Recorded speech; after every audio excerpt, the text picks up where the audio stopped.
Thank you to everyone who's already supporting us on Patreon. We've been pleasantly surprised by how many people were able to support the podcast, given we've only been going a couple of months. We are going to come back in September, but we can't continue indefinitely unless we get more supporters. So please visit patreon.com and support the podcast today. As socialists, we believe in that great Marxist principle, from each according to their ability, to each according to their need.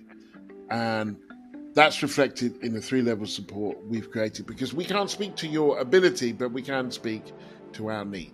We're going to need you to put your money where your ears are. We have 3 packages. The Wokerati package, £3 a month plus VAT. The Prosecco Socialist, £10 a month plus VAT. And the Ultimate Comrade, £50 a month plus VAT.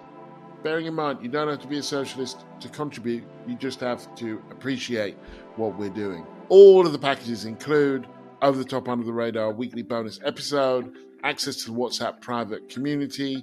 We had a great night on election night with our WhatsApp community. Carys and I were in there all the way through the night, and the weekly newsletter. Prosecco Socialist, £10 a month, and the Ultimate Comrade, £50 a month, also include first to know about live and in-person events. So, if you have the money and you are enjoying this podcast, please, if you can, do. Hi everyone, it's Carys here. Just wanted to say that this episode of Over the Top and Under the Radar was pre-recorded at the end of July, so before all of the current events in the UK. Feels a bit weird not to be talking to you guys about what's happening, but Gary and I will be back in September to dig into everything that's been going on and how it's been reported. Stay safe and lots of love. Hi, I'm Gary Young. And I'm Carys Foco. And we're mixing up this summer. We may be away, you may be away, and we thought we'd do something a little bit different and made an episode responding to listeners' questions. This is Over the Top, Under the Radar, Listener Mailbag.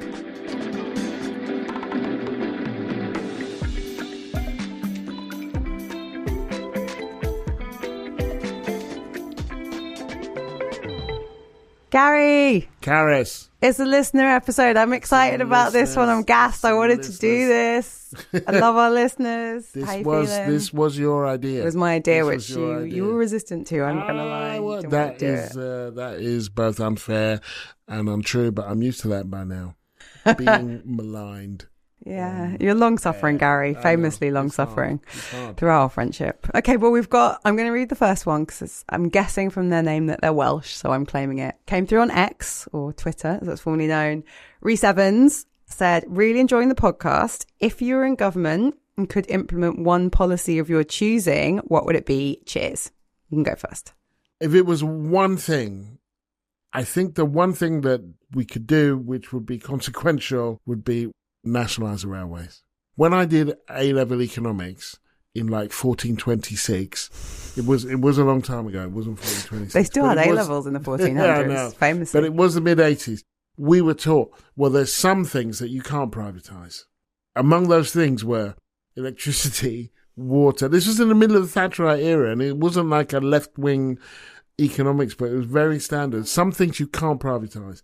Electricity, water.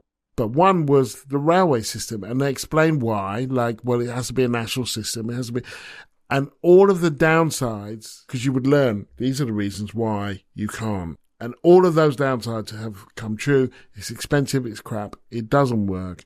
We should take it back into national ownership. I'm really torn. So one thing would be a huge amount of social housing, like building, letting housing associations build, letting councils build. It has been very transformative for me to grow up in social housing and like not be rich but have a home in London. Or other one would be... Are you going to pick two? Well, I'm saying I'm You're torn. Picking two. Okay, well, is that it? Okay, That's what? Cheating. Okay, and what? And the tax I'd be into. Well, the other one would be a huge investment in mental health services. I think that the NHS is chronically underfunded, but I think so many social problems could be solved by more care and support and more mental health support for people. It's, something that I care really passionately about and think we should put money in. And I would pay for it by taxing tech companies. They're very undertaxed. Yes. Particularly CAMS, so that's Child and Adolescent Mental Yeah, Health that's the Services. acronym for young people. Because when people talk, we did a lot of work at The Guardian, a group of us, on what is called knife crime. And it's intriguing to me the way that knife crime is spoken about in terms of feral children, kids who don't love life, parents who don't love their kids, but don't talk about all the infrastructure that's been taken away from young people. And pound to a penny, if you look at somebody who's been involved in knife crime, either as a perpetrator or as a victim, and quite often the victims have themselves been perpetrators at different times, you will find that within there will be a story about mental health, a story about a kid who's struggling and is getting no support. I think it's behind a lot of social problems. And I think that the combination of us being British and not loving talking about feelings or even knowing what we're feeling, and then, the huge cuts that happened to the public sector under the coalition government and then successive Tory governments means a lot of that, like, social glue, whether it's youth work, women's services, is gone. And we have a huge mental health crisis. The main way that we deal with it is by putting people on antidepressants, and that really works for some people. But there are lots of other things we can do to look after our mental health. So maybe that would be my policy, Gary. Thank you, Reese. Great question. Thank you, Reese. Also, Reese, contact us if you're not Welsh.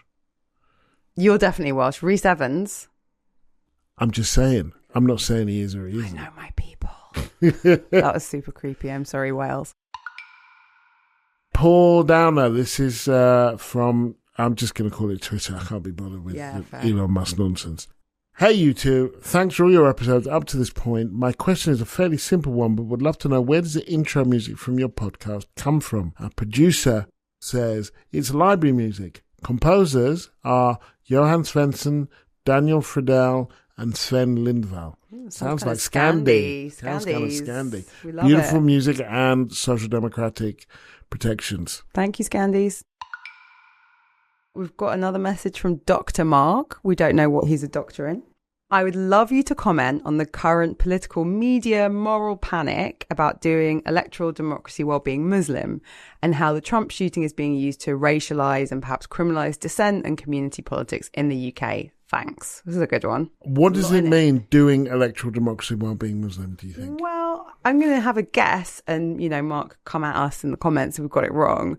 But I certainly noticed a lot of the independent MPs that were elected recently, it didn't become about thousands of people who really care about Gaza or maybe don't like Labour. It became a lot about like Muslim communities and intimidation. And it felt, some of it felt a bit of a certain flavour of Islamophobia. And I think that Muslim communities get it a lot. They're not the only ones. Yeah. So I think that has become a kind of storied tradition, which is that some people are allowed to organise around their interests and priorities, and other people aren't.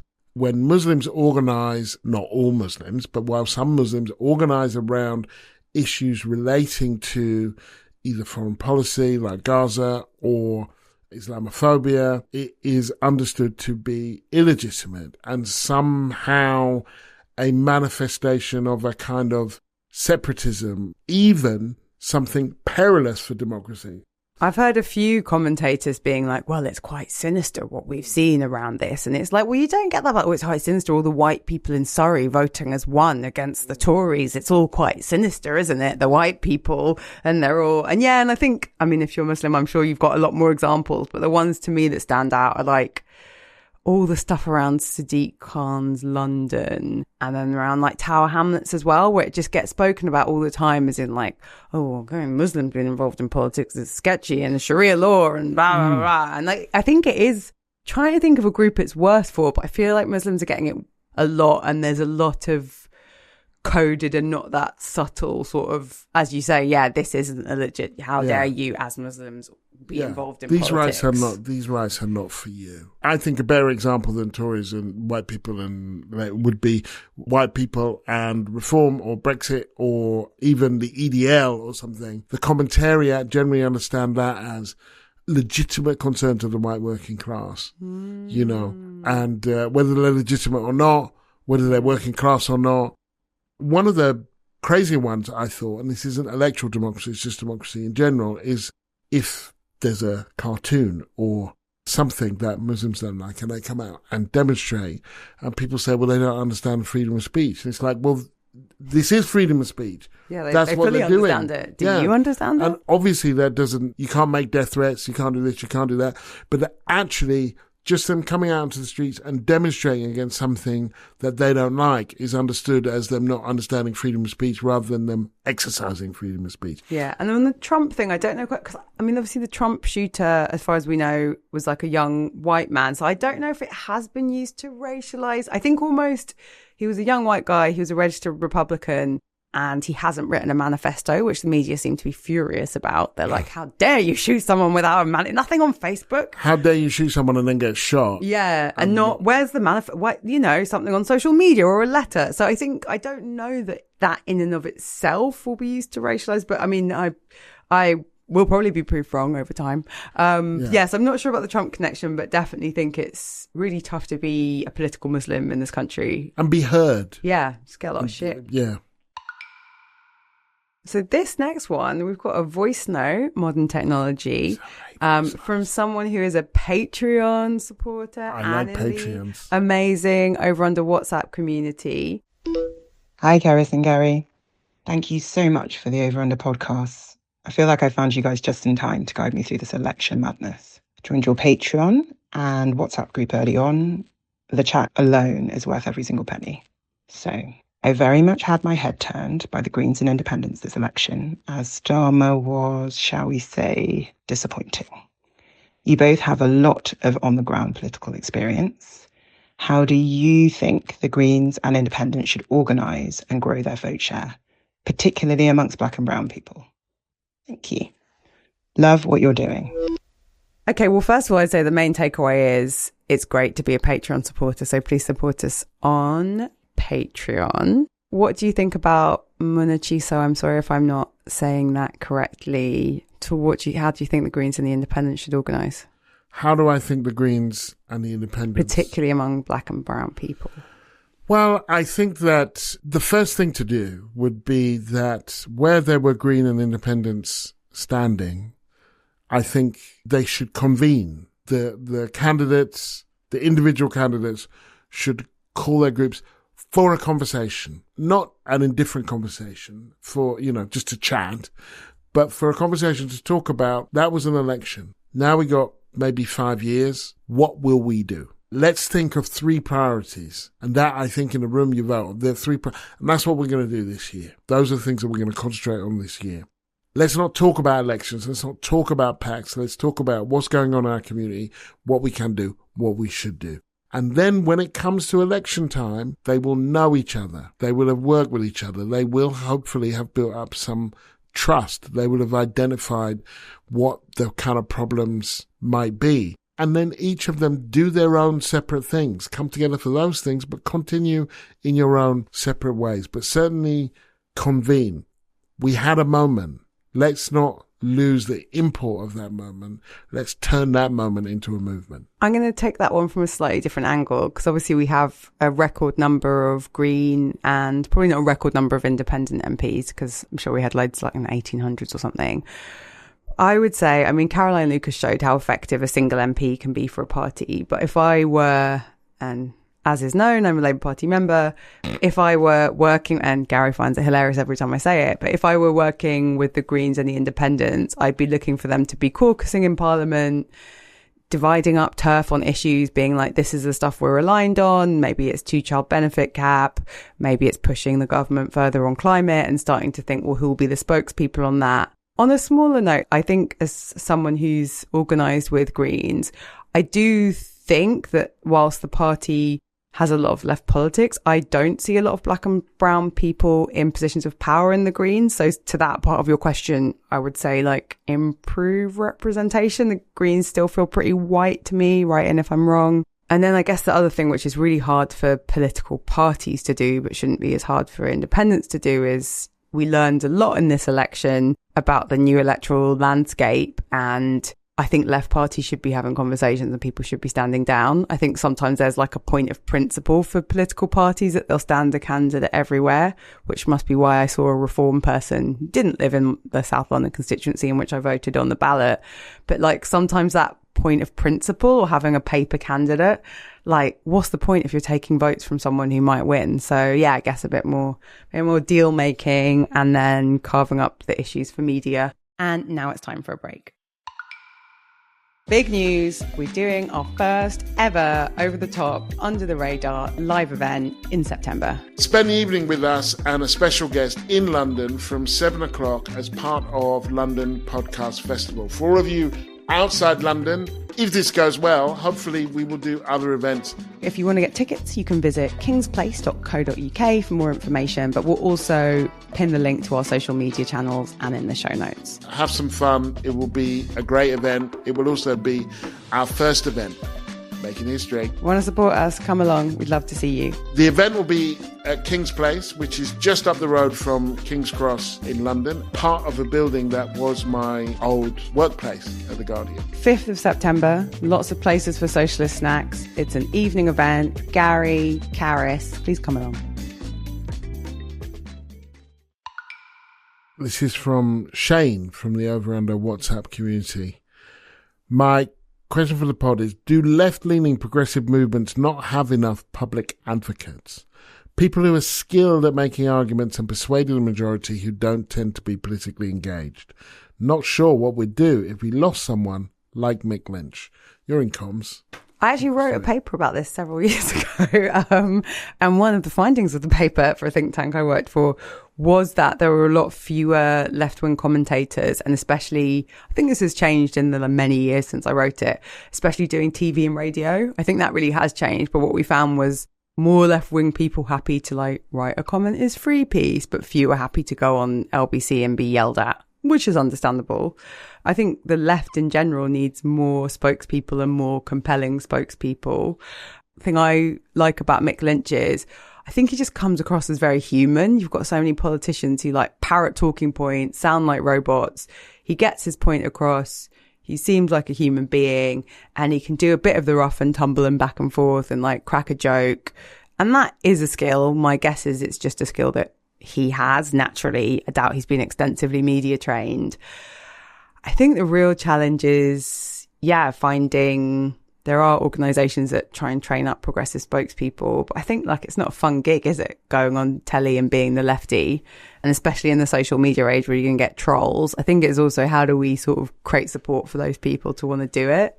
I think that it suits some people. Some people like it and other people don't. Punditry. Yeah, so what's important about someone like Mick Lynch and what is, like you say, his capacity to connect and to be almost, he's zen, he's almost unruffleable. He gets these kind of Zen master.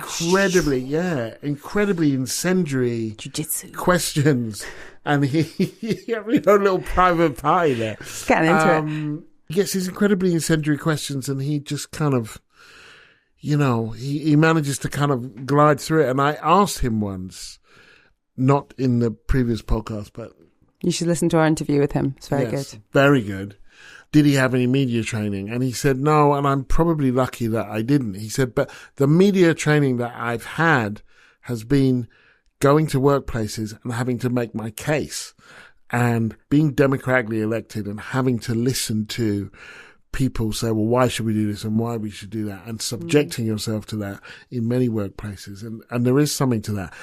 I've got to say, I think that one of the challenges that isn't fully understood is when the default position is a kind of neoliberal position, that then it's why I don't like doing punditry, is that you go on and it will be like, but Gary Young, isn't this political correctness gone mad?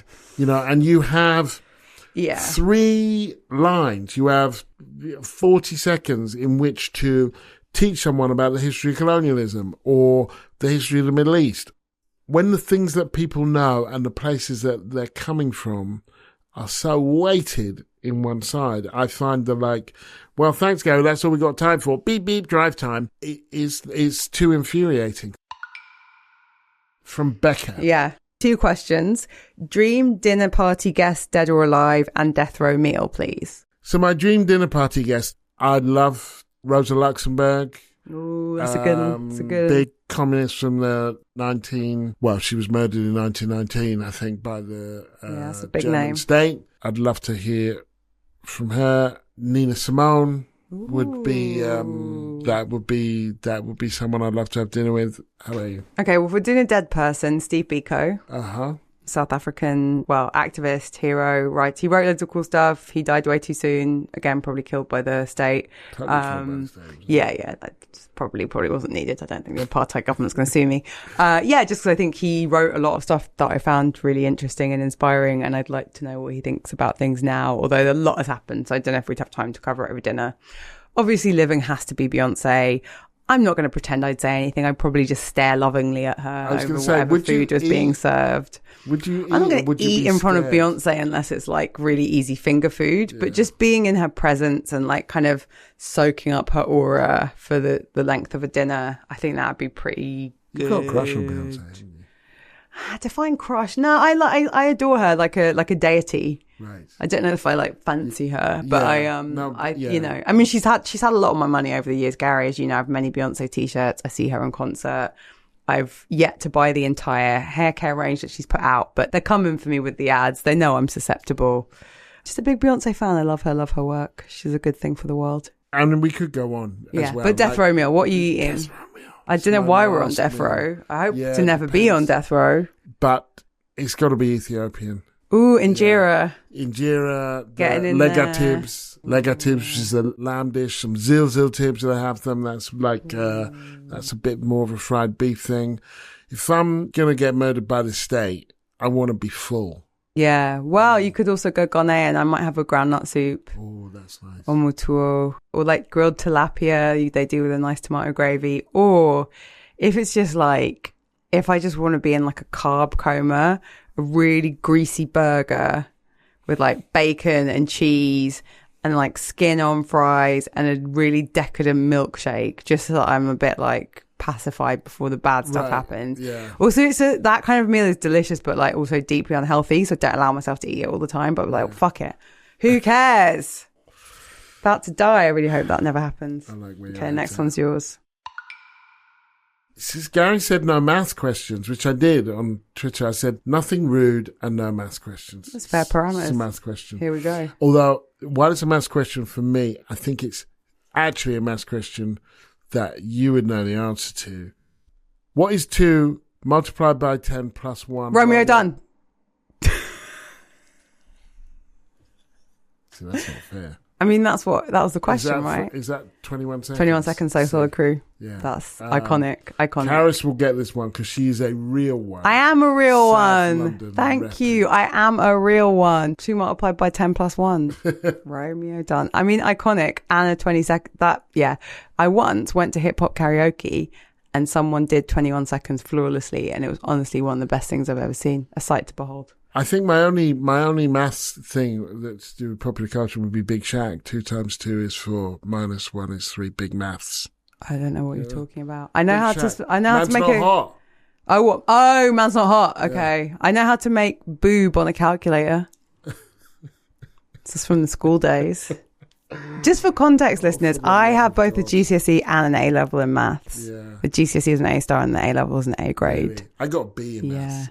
What happened? What went wrong? What went wrong, man? You're suggesting that like the B, like the B wasn't. Well, I did. That was a pinnacle of my that was maths okay. That was with pride. Okay, congrats. My mum was a maths teacher. Both my brothers got A. So.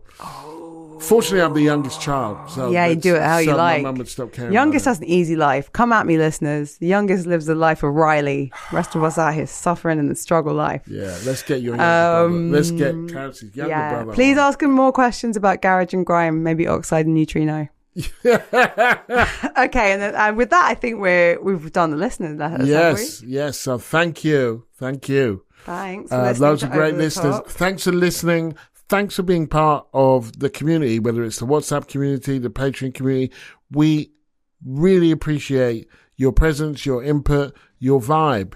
For those that don't know, this is actually a pretty cool group of people with a great sense of humour and great politics. If you're not involved, you're kind of missing out. That's on you. Thanks for listening to Over the Top, Under the Radar. Remember to like and subscribe and review wherever you get your podcasts. Support the show by donating to us on Patreon. And you can message us on our social media as well as in our WhatsApp community at over_under_pod_. And if you want to use email, we are info@overunderpod.com.